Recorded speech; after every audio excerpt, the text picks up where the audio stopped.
Okay, everybody, if somebody would just give me a thumbs up, make sure that I'm getting through on the sound. I have about a 15-second delay here, so I always have to sort of ramble around for just a few minutes. So as soon as somebody can hear me, just somebody give me a thumbs up or an okay, or I hear you, or something like that. I'm waiting for confirmation. Of course, everybody knows that this is an update about what's going on in Israel. And okay, I'm on. So let's go. So this is John Haller, special live update about what's going on in Israel. As you know, Iran launched a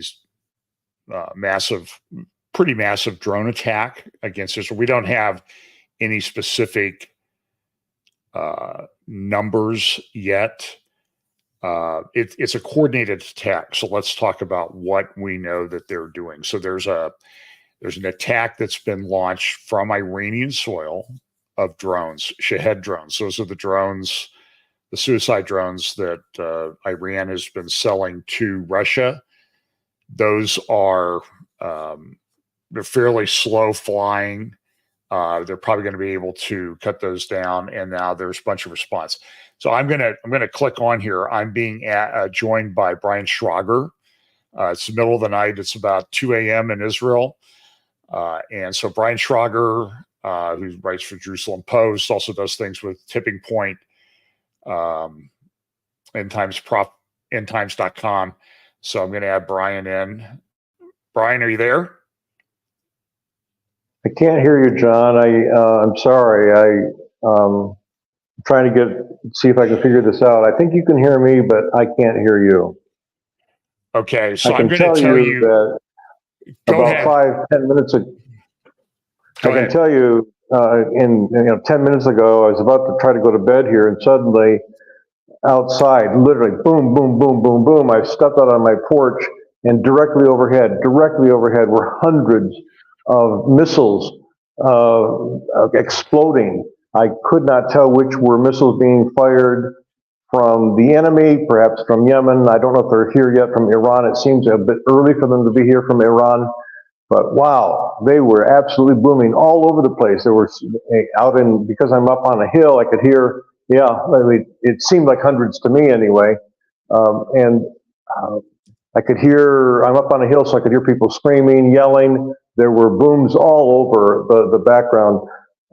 I live near Jerusalem, overlooking Bethlehem, actually Bethlehem. And so I can see, I'm facing the east, and so I can see southern Jerusalem. I can see Gilo, which is a southern division of Jerusalem, and I can see over toward Jordan, and then I can see also a bit to the south. And missiles were coming in. It seemed that they were coming in from all directions, actually. I could not tell. But again, it seems awfully early for them to be here from Iran, but maybe not. It's interesting, as I'm looking at red alerts and rocket alerts, as you are also looking at them, it's obvious that these attacks are hitting the southern part of Israel, the Negev. So it does seem likely that they're from Yemen, which was something that wasn't at least announced early on when the attack was announced at about, 11 o'clock or so p.m. Israel time. It just, all that was said was that drones were being launched from Iran. Now I'm hearing reports that in addition to drones, there are cruise missiles, and that there have also been some sort of missiles or something, missiles launched from Yemen. It's startling because it's unexpected, in part because I never thought they would be targeting Jerusalem. But we're actually seeing missiles right over Jerusalem. I have no idea what the damage is, how much what's been hit. But wow, it's been very, very dramatic to step out on my porch and watch this happening right up in the skies over my head. Go ahead. See if I can get some audio here. I'm going to try to plug in something. I'm using a system I usually use for interviews, and it's a nice mic system. But let me see if I can do this and hear you. I'm going. Hopefully, I can. We'll see what happens here. This is That's okay. being done on the fly. I know. This is one of the vagaries. I don't know. Does that help? No, I can't hear you. You can't hear me. I could disconnect and try to get back on the computer, perhaps. Do that. Okay. Okay. So Brian's going to leave. I'm going to remove you, Brian, and there we go. So he'll be back in just a minute. So Brian lives near the south part of Jerusalem, sort of between Jerusalem and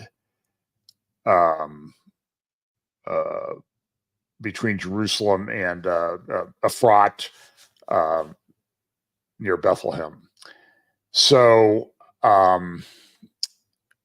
there's a red alert app that I use. It's called T4 or something like that. I can't even remember what the name of this thing is. There's red alert app, and then there's another one that begins with a T. My red alert stopped working a long time ago, so I switched over to this other one. So, as I said, Brian Schrager, he's written for Jerusalem Post, has been a longtime friend, now works with endtimes.com and Tipping Point. He does some interviews and updates and that type of thing. So here he comes back. So we're going to try to get Brian back and see if he can hear me this time. Yeah, I can hear you. I kept you on the phone, but I'm using okay. Just using my phone. Okay, that's fine. It looks great. So were you seeing any like missiles being intercepted? I mean, were there? Yeah, there were definitely interceptions. It's night. It's the middle of the night here. It's what 2:05 in the morning. But in the skies overhead, I could see where there were interceptions because there were large gray plumes. So obviously there were some things being intercepted, and I think that's where a lot of the big booms I heard were coming from. Were from those interceptions. So, but did it appear to you that some of them were getting through? It did. Yeah. Although it was hard to tell. I heard booms, so it's hard to tell if that was from interceptions or from some of the actual missiles landing someplace. But there were so many of them. I would be surprised if some did not get through. Yeah. So let's just sort of maybe explain to everybody what happens with the Iron Dome system. Well, there's a couple of systems. There's the Iron Dome. That's the one that everybody knows about.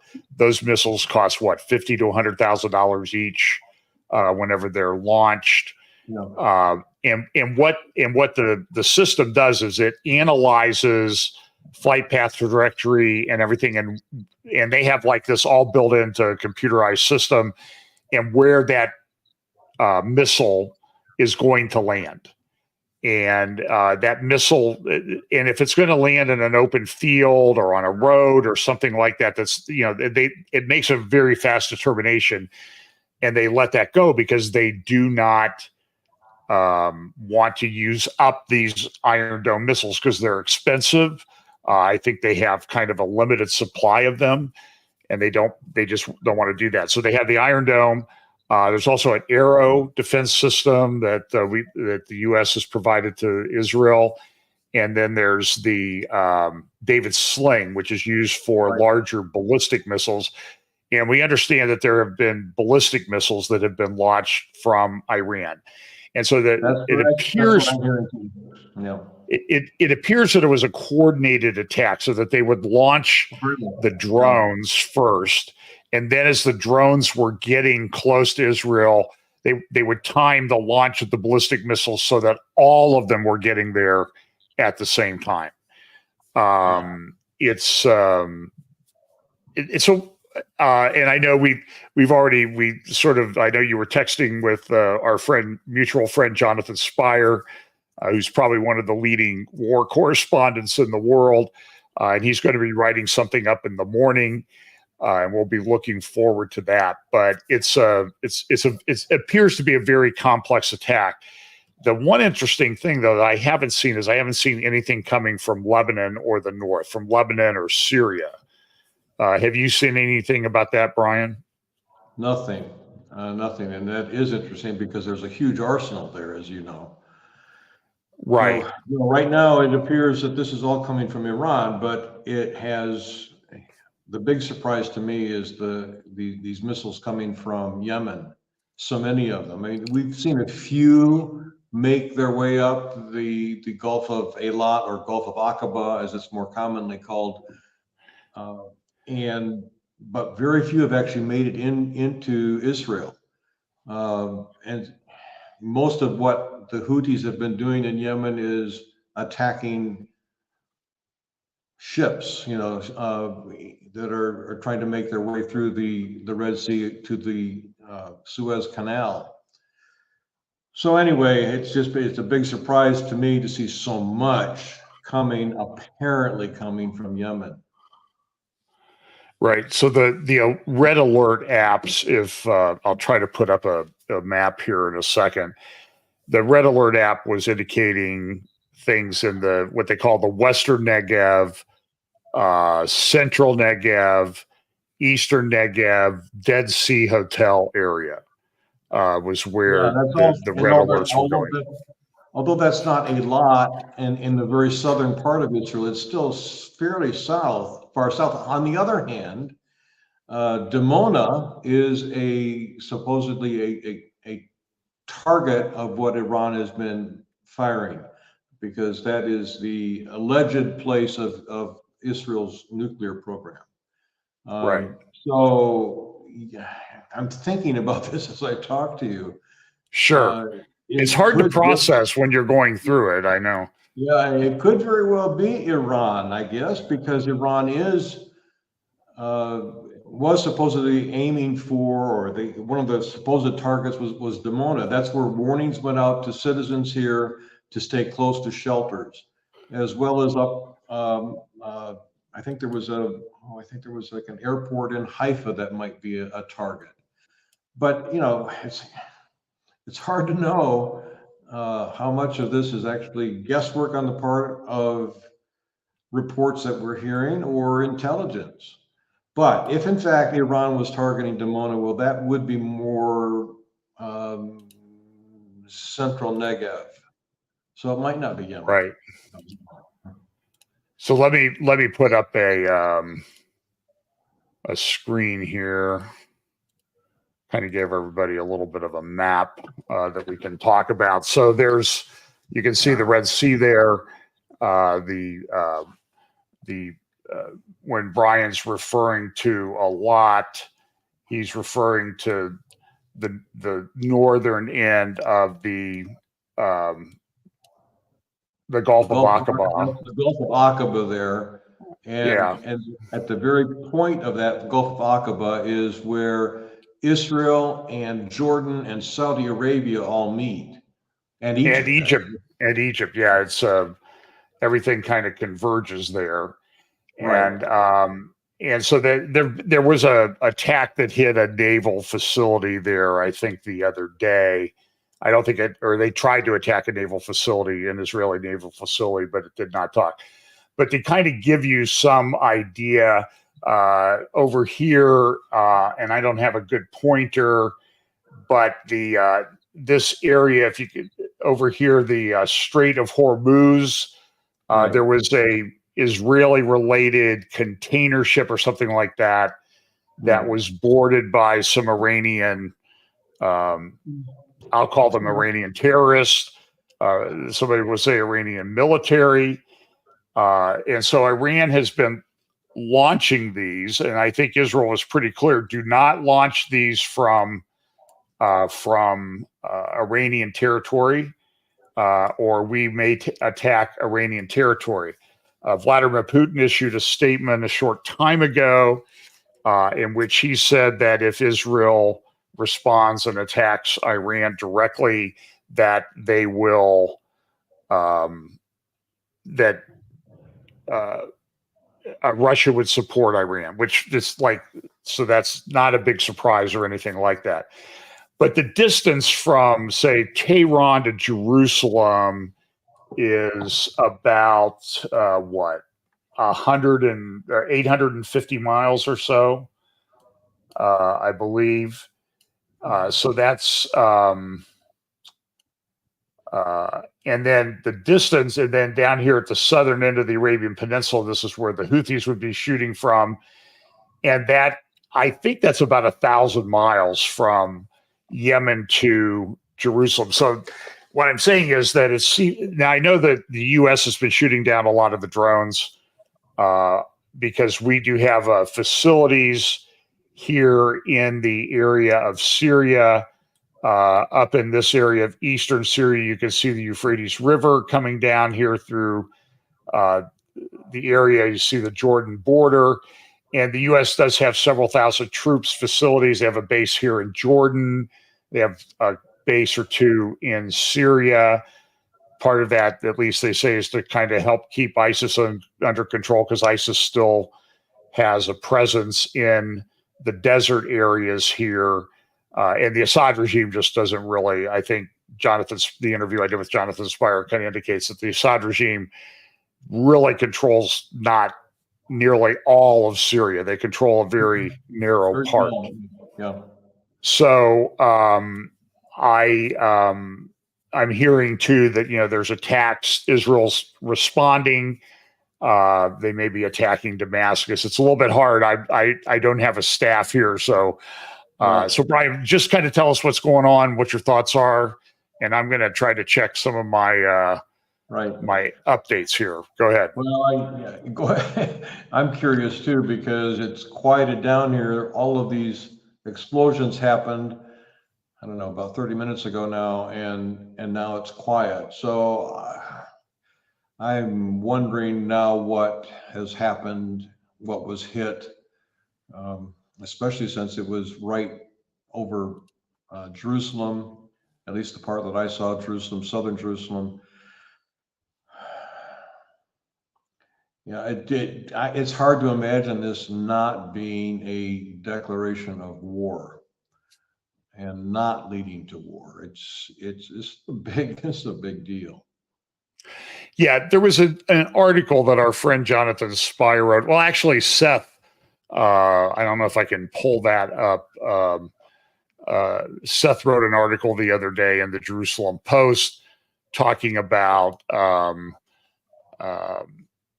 what I think he had 10 scenarios that I'd be interested to get his input. That he had like 10 scenarios that he was looking at that, he, as to how Iran could respond. And I've been following this for a few days, and I have to be honest with you. I think that what I'm seeing and what you're telling me is a little bit beyond, it's just a little bit beyond what we had, I think maybe everybody expected. And I don't know, maybe people, the military knows more than we do, obviously. And, they've been talking now. So this is what, it's now April 13th in Israel. So this is 12 days after the attack in Damascus, where 7 Iranian Revolutionary Guard members, terrorist leaders, were killed in a strike on an Iranian, I'll call it an Iranian military facility. They call it a consulate, but they're not using it as a consulate. They're using it as a place to conduct military operations. And there's some indication that Zahidi, who was sort of the big cheese that was killed in this strike on April 1st, he was he had some input into the October 7th attack down in Gaza. It's interesting. I bet nobody's talking about Gaza right now in Israel, right? Well, no, I mean, no one's sleeping here either. So, even a few people I was texting to when this first broke, they weren't answering, but they were awakened by the explosions, the bombs overhead. I'm looking at news right now on Ynet. Ynet is like the leading news source here in Hebrew, and it's a very, very extensive news outlet. And it's saying that there were dozens of interceptions and the focus apparently of the attack. Apparently now it does look like it was from Iran. All these things I just heard and saw, which at first I thought must be Yemen. It looks like these were actually the Iranian missiles or drones. It's interesting too, when I looked out over my porch, there were a bunch of these coming down and they were orange balls with like 5 or 6 spikes on them. It was very strange in the night sky, and they were all over the place. So I don't know if those were the drones and what they were carrying, how that worked, but wow, it was very, very dramatic. Was there any? I mean, I've heard that the Shahed drone sort of sounds like a souped-up lawnmower. I mean, did you hear anything like that, or was it? No, no. The overwhelming sound was booms, and whether the booms were from interceptions, or I think they were mainly from interceptions, or landing or things landing, I don't know.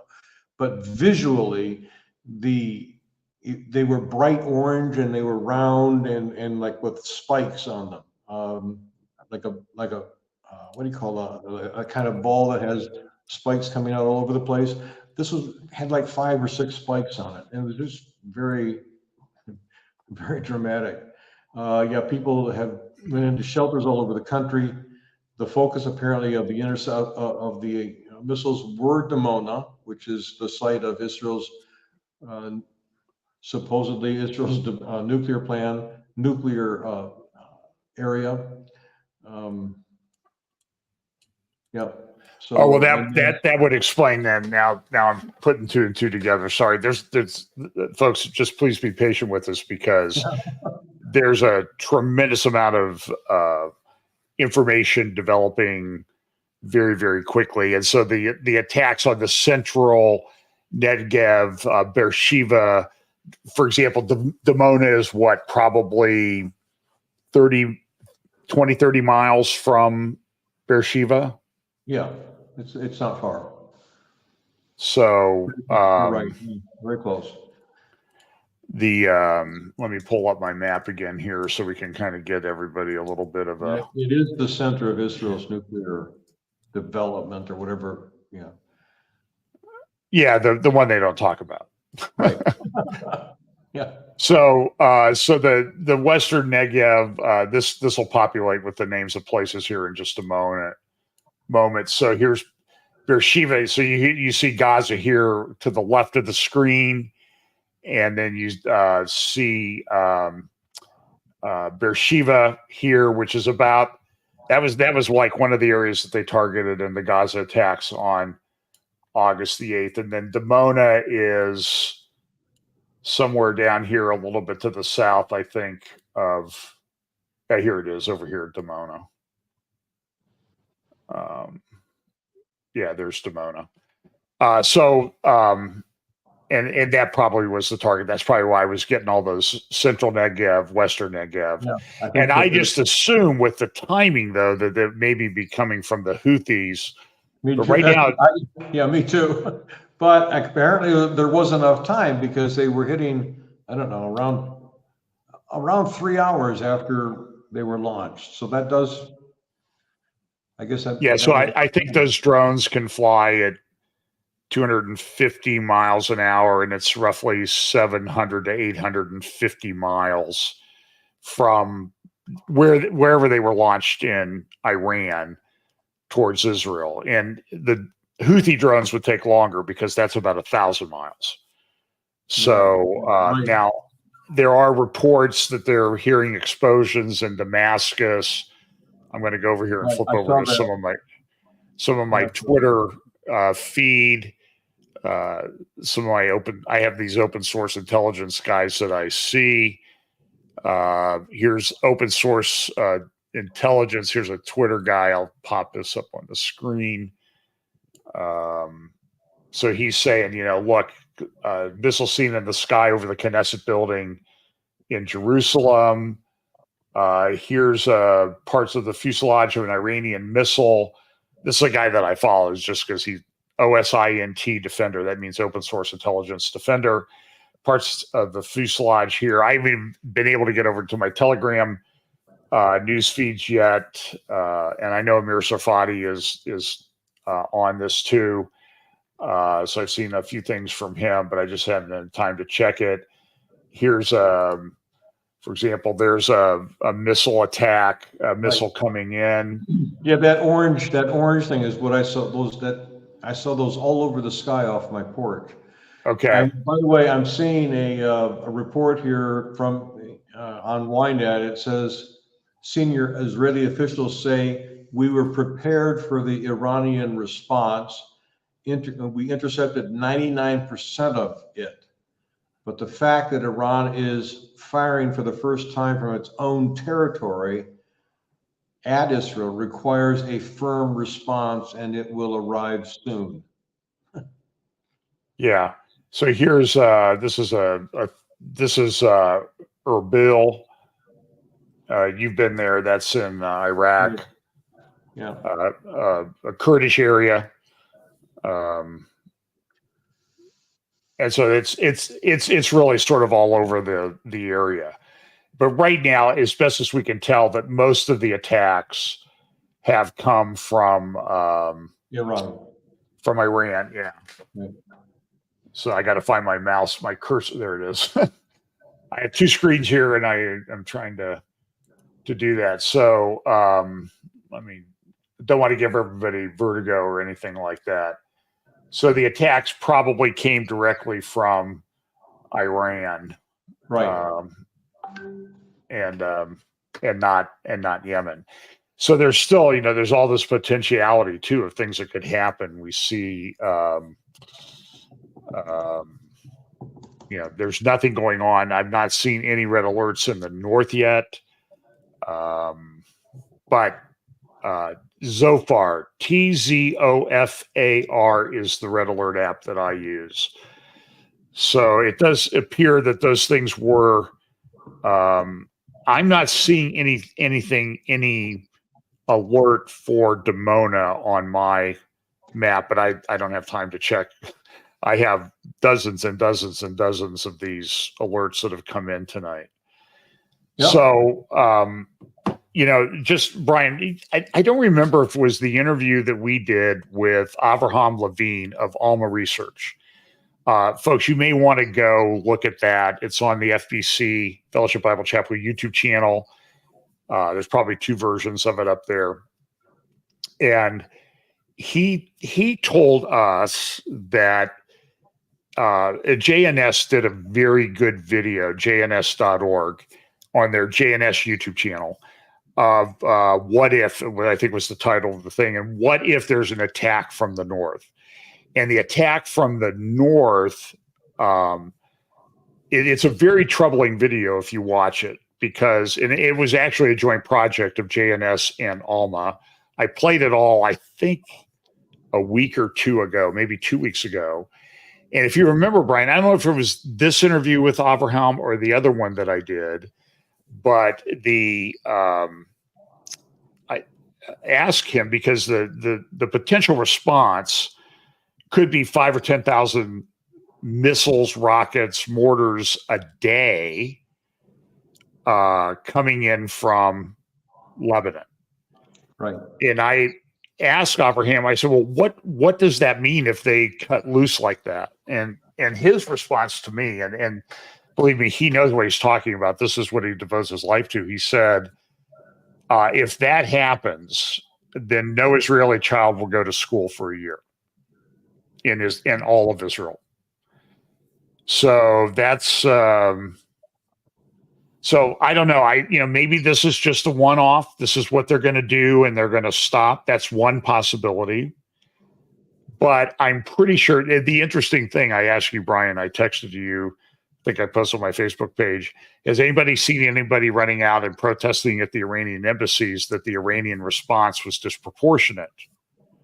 because that's what they always claim about Israel. Israel's being disproportionate in its response. So Israel, blew up one building in Damascus, and this is the response. Right. But they got they got all 7 of those guys in one place at one time shows they have incredible intelligence throughout the region. They're planning, and they're always on guard. They make mistakes. Obviously, October 7th is a big mistake. That's another issue. But, they are paying attention to these things. So, yeah. Well, I know you have a trip planned, maybe. We'll see if it happens. Yeah. I know I have a friend that's over there right now that does.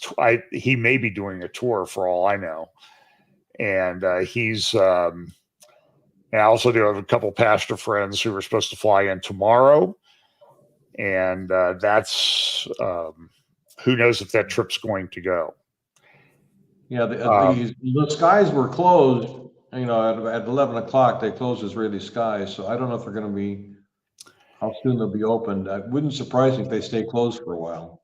Yeah, I mean, you can go to, there's a bunch of, hang on a second here. Let me get my fingers on the right. There's a flight tracker, Flight Aware. And I'll blow this one up. Oh, yeah, Flight Aware is good. I like that one. So here you can see here's the airspace in the Middle East. And you can see the Lebanon, Jordan, Syria, Iraq. It's just like this giant hole. There's no planes. You see the planes kind of heading south here. I'm sure a lot of those are on their way to Kuwait and Dubai. So here's Israel sort of right smack in the middle. And there's nothing. You see there's nothing there. And there's nothing coming in. Yeah. And you see everything, though, being diverted over. Well, I don't know if it's being diverted. There's a tremendous amount of traffic going in to the United Arab Emirates, Qatar, and over there in Saudi Arabia. So I don't want to keep you any longer. I know you need to get some rest, and I appreciate you getting on. And I'll talk for a little bit more. Okay. All right. Get you out if you want. I appreciate you. Any final thoughts that you want or requests, things we can pray about? And it's a very broad request, but if you are ever going to just pray for Israel, pray now, because we need God's protection. We need His wisdom as to how to proceed, and we need to be, as a country, and including myself in this case, as Israel, we need as a country to be all of us turning our hearts toward God and seeking His counsel and His help. So pray about these things. Pray that Israelis, that we will turn to Him and that we will hear His voice and that He will protect us. Yeah. So anyway, folks, I'll take a few questions. Brian, I'll let you go. I appreciate you coming in. Right. And we'll need to talk because believe me, I've been trying to prepare an update, but I haven't made much progress because it seems like everything's very fluid. So I keep threatening that someday I'm going to do my update and I'm just going to stand up there with my iPhone and just read my Twitter and Facebook feeds. So maybe that'll be the thing that I do tomorrow. So anyway, Brian, you have a good evening or what's left of it. And please, when you get anything, if you get anything from Jonathan or Seth, please forward it on.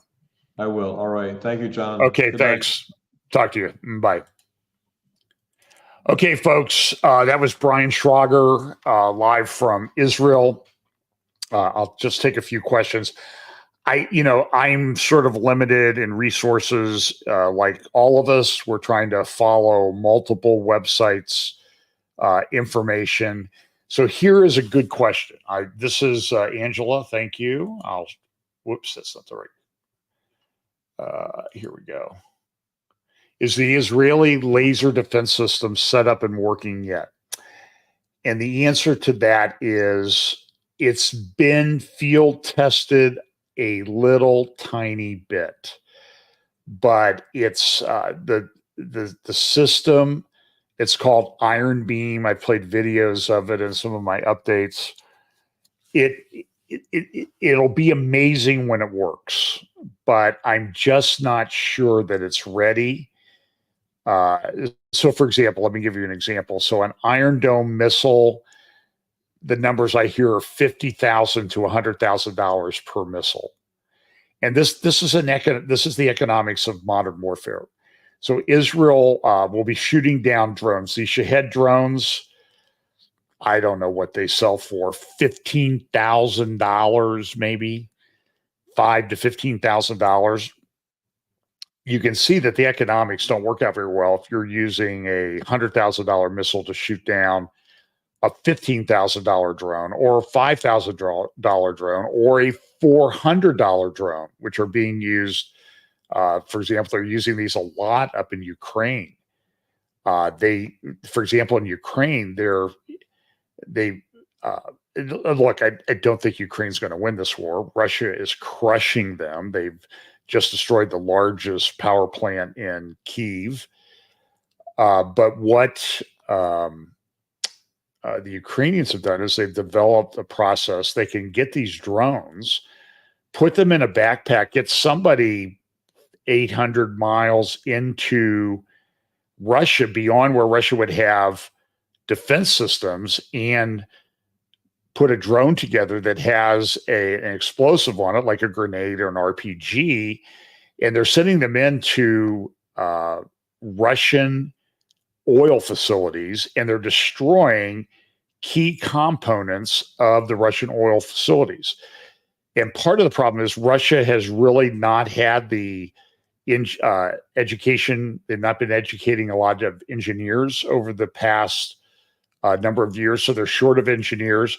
And so this is kind of appears to be disrupting to some degree Russian processing of crude oil, and it might have an impact. And they're doing that with relatively inexpensive drone technology, and it's changed. And so this is they take a drone, they put a grenade on it, and they'll fly the drone into an area where there might be 10 or 15 soldiers and take all of them out at one time. But Ukraine's not going to win this war. They don't have the people. They're running short on ammunition and everything. But Russia has said that they're going to stand with Iran. If there's any response to Iranian soil, they will stand with Iran. And who knows exactly what that means. But Russia has they need the Iranian drones. The Iranians are producing a lot of drones for them. Iran has also moved some of their drone manufacturing facilities to, I think, to Tajikistan.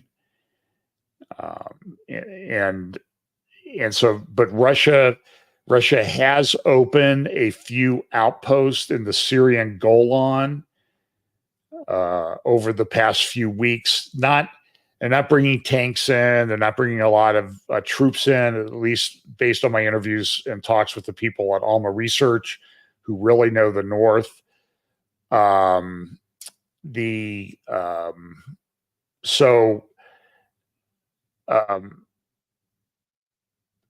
Well, anyway, Alma Research is great. Follow Israel-alma.org.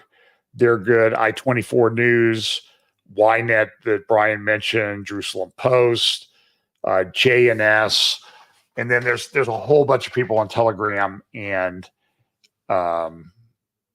Twitter that you can follow. Usually, I follow open source intelligence guys, Israel Radar, IDF. I follow Khomeini's channel. He puts out a lot of propaganda every now and then. So another question here. So I'm going to shut this question off. I'm not sure how we do that. Let's see what this question is. Will this war see the destruction of the Al-Aqsa Mosque and the Third Temple? Well, that's a good question. By the way, I'm going to be preaching next Sunday on the 21st at FBC. And I'm probably going to do, we're just finishing up the book of Acts. And so it's John gets to choose what he talks about. So I may do a talk on the Temple Mount, but there may be some other things that come up this week. But I'm probably going to focus on the Temple Mount, some of the arguments where the temple is and that type of thing, the Al-Aqsa Mosque, the lack of a Muslim connection to that. From Muhammad, Quran never mentions Jerusalem. So we'll talk about that a week from Sunday at FBC on the 21st. But I don't know. If you remember back during, what was the war in Iraq called? Desert Storm.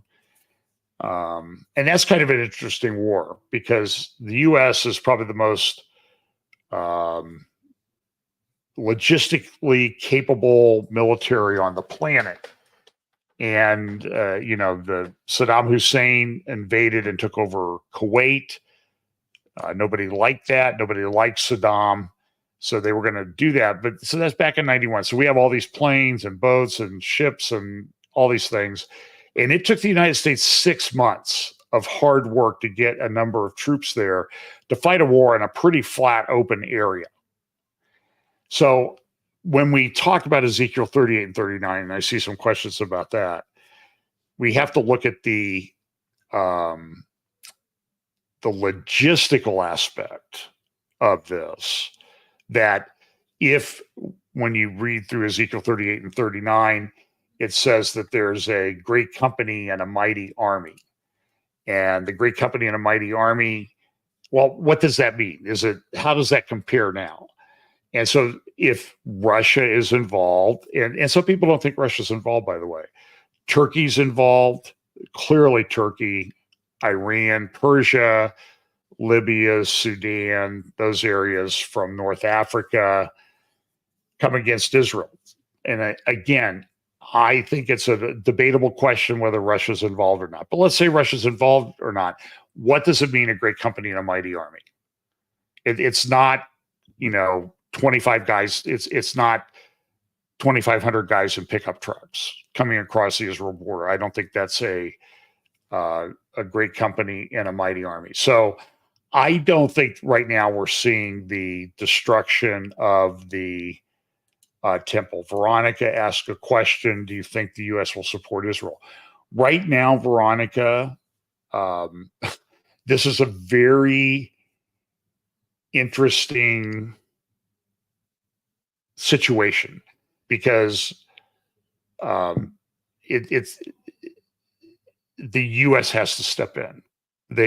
We have commitments to Israel and that type of thing. I don't think that Biden can politically abandon Israel right now. I think he might want to. I think that there are people within his administration that are very pro-Iranian. There's a huge scandal coming there, I think, with Robert Malley and some other people that's been written about at Tablet Magazine. Listen, I did 2 interviews this week. I did Kurt Reed. Well, I did Tony on Minute to Midnight. We did the Proxy Roundtable on AI and some economic issues on Wednesday night. I did Kurt Reed and Olivier Melnick podcast on Thursday. You can find all those online if you go looking for them. And, Kurt and Olivier, and we all talked about the fact that Israel, the issue of Israel is going to be the most divisive thing in the church right now. And I just think I think it's going to be the most divisive thing in the church until the Lord returns. So I'm going to sign off here. I think I know everybody's kind of fired up and what do we do? And here's Pookie, 700 alarms throughout the country in 1 hour. A senior American, Chris says, this senior American ABC network, Iran launched 70 more missiles, thus bringing the number of missiles they launched at Israel to 150. I don't think this is equal 38, 39. I don't think it's Psalm 83. But the question is, what will Israel's response be? Now, Israel can make a measured response. Russia and other countries are saying, if you attack Iran directly, Israel, we're going to join in with Iran and come after you. We don't know exactly what that means. Turkey clearly has been shifting towards Israel. About 12, I'm going to guess it was 12 years ago, I wrote an article on Erdogan and Turkey for Bill Koenig's Watch.org. I can't find it. I can't find it on his website. It's probably lost to history. But if you remember, one of the things that happened was that Turkey had, through some peace organizations in Israel, and Turkey, and some of these are clearly Islamist tied, radical leftists, that type of thing, and Islamist. They did this flotilla. They had this boat that was trying to get to Gaza. I just saw, I think it was at the Foundation for the Defense of Democracies, that might be tied into Frank Gaffney's group, Center for Security Policy, that they were talking about doing another flotilla to Gaza. So if they do that, the question is, what are they going to do? Because if you attack it, you're going to kill civilians. And you're going to have a whole big thing. But it's such a strange war because everybody's demanding that Israel provide food and everything for their enemy that attacked them. It's insanity. And I saw pictures of the market in Rafah today, and there was all kinds of food and everything around. So I don't know why we do this. So tomorrow, I'm going to talk about Tucker Carlson. I think that was a big deal. His absolutely pathetic, journalistically inept, I think it showed you the true colors of Tucker Carlson vis-a-vis Israel. I mean, there are a lot of things that Tucker does that I like. So I'll be reviewing an article in Tablet Magazine by Dumasani Washington, who is a black pastor from, I think, the Bay Area, maybe San Francisco. And I forget where he lives now. I think he lives around D.C. He has an organization that he set up, and the name of it escapes me. It's a phenomenal article. It's called The Arsonist. And I agree 100% with everything Dumasani Washington said in that article. You should follow him on Twitter, or X, as it is. He's a phenomenally articulate, passionate supporter of Israel. Used to work with Kufi, Christians United for Israel, but he's kind of gone. I don't think he's with Kufi anymore. By the way, I'm going to interview him. I'm going to record it at 2:00 on Wednesday. I probably will post it after that because I'm using his feed and everything. So I don't know if I can post it live. So we're going to talk for about 30 minutes, I hope, on Wednesday. We'll do that at 2:00 Eastern, and so it'll be up after that. He's a phenomenal individual, and your IQ will go up by reading his tweets and his articles and that type of thing. We'll talk about that tomorrow. We'll talk a little bit about this, and we'll talk about some of the thoughts about, okay, now we've seen the Iranian response. Frankly, I thought they were going to wait till Passover. That was what I thought. And so is this it? Is it this 150 or 200 missiles and drones and everything that were launched tonight? Is that going to be it for right now? Was this the response? Is this just a one-off response? Or is it going to increase quickly? I think, one train of thought in Israel right now is this is an opportunity to bring the Iranian regime to their knees. They're weak. They're economically, they don't have a lot of support internally. And so if they go after Iranian nuclear and government buildings, it may be that there would be people willing to step up internally and overthrow the regime. I think that might be a bit of a pipe dream, but I know people are talking about that. But look, tonight, Israel don't have all the reports in yet. They launched things. I mean, I'm seeing reports of explosions, missiles intercepted, drones intercepted over the Temple Mount, in the area of the Temple Mount over Jerusalem. But Israel got, at least the information I have right now, is that Israel got 99% of what was launched. Now, Israel launched a missile into a consulate with scare quotes, really a military facility next to the Iranian embassy in Damascus. Tonight, there was 150 drones, missiles, some cruise missiles, some ballistic, I've heard, launched at Israel from Iranian territory. You watch. Whenever Israel does anything, what do they say? They say Israel's response was disproportionate. And I'm going to ask you, will you watch, will there be any protest by all these leftists that don't like war, they say, that Iran's response was disproportionate? You know that they will not. So I think Israel's going to respond. The question is how. At some point, they're going to go after, we talk about Damascus and that type of thing. And so this is a very interesting thing to watch as to how this unfolds. I think we're seeing, I don't know if we should make up like a prophecy speaker bingo card. I don't want to be too dismissive of the idea, but this was, I don't know that 5 months ago any of us were really talking about Iran attacking Israel directly. That's a big deal. That's something that's been done. By the way, on the Abraham Accords, I don't know if you saw the big news this week.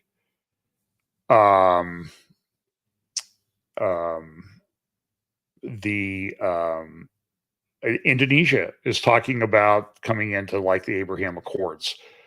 And I believe Indonesia is the largest Muslim population country in the world. I don't think they have the greatest number of Muslims in their country. I think India has more Muslims than any other country, but Indonesia is the largest nation that has a large Muslim population.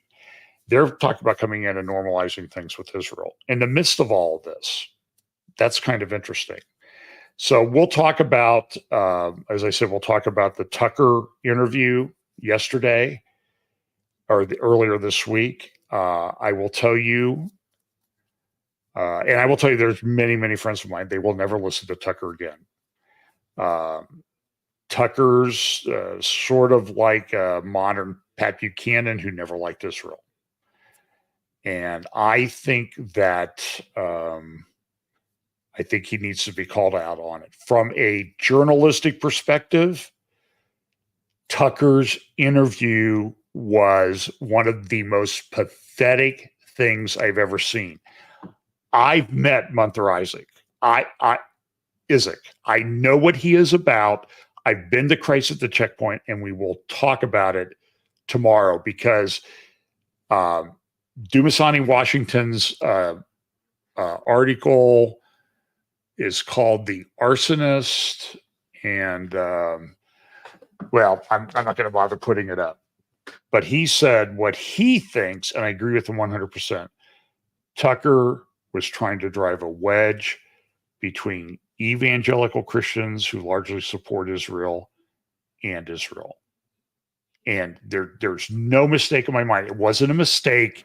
It was intentional. And you've been seeing this happen with a lot of people that we would consider to be on the right. And I'll talk about it tomorrow, and I'll be more open. So listen, I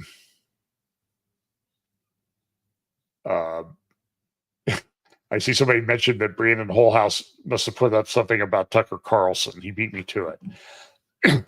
Olivier and I talked about it yesterday. And I'll talk more about it tomorrow. Very troubling what I'm seeing. I don't like it, and I'm not going to be quiet about it because he needs to be called out of it. And this is going to be the most divisive issue in the church. No, Jane. Okay, Jane, I'm going to respond to you directly. Okay, I'm going to put you up. I'm tired of the industrial war complex. Tucker and his guests were right. No, you do not understand, Jane. Munther Isaac is a radical leftist liberation theologian. He is a Marxist.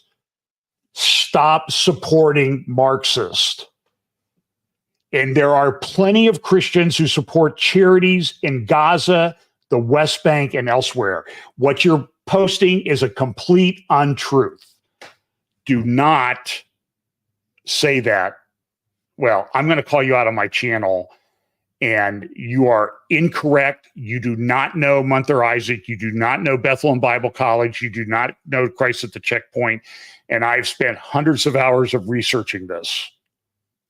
So please, I would encourage you to listen tomorrow and be educated about what went on in that interview. So anyway, now with that nice calm out, I appreciate you listening, and have a good evening, and God bless. Thanks.